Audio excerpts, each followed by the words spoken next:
अस्सलाम वालेकुम दोस्तों, मैं हूं बिलाल हैदर। आप देख रहे हैं बिलाल जीएसएम। तो आज की इस वीडियो में हम देखेंगे कि सीएसडी की जो इकसात हैं वो किस तरीके से पे करनी है।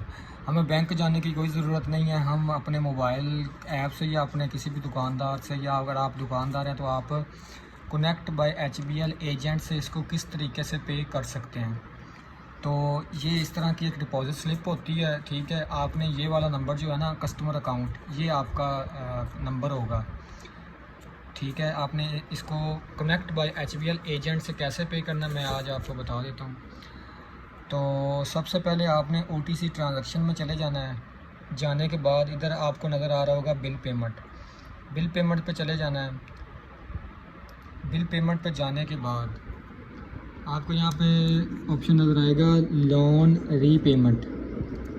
इधर आपने क्लिक कर देना है। उसके बाद आपने यहाँ पे लिखा होगा CSD हेयर परचेज़, इस पर ऐसे क्लिक कर देना। अब यहाँ पे CSD अकाउंट आईडी और यहाँ पे जो अकाउंट आईडी है इसको इधर पुट कर देना है आपने। तो मैं इधर लिख देता हूँ इसको 111 2000 पूरा, 20,000 पूरा, 91 80 71। उसके बाद आपने कोई भी डिपॉज़िट नंबर लिखना है, किसी का भी मोबाइल नंबर लिख देना है।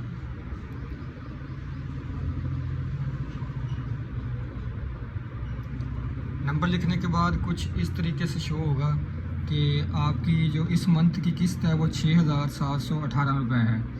इधर आपने ये अमाउंट लिखनी है। अमाउंट लिखने के बाद इधर आपने अपना पिन कोड लगाना है, सबमिट कर देना है। तो आपकी इस मंथ की जो ये है ना वो पे हो जाएगी।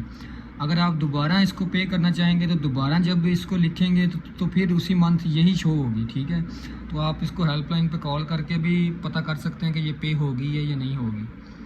तो उम्मीद करता हूँ ये आपको वीडियो बहुत पसंद आई होगी। तो प्लीज़ लाइक करें, सब्सक्राइब कर दें। अल्लाह हाफिज़।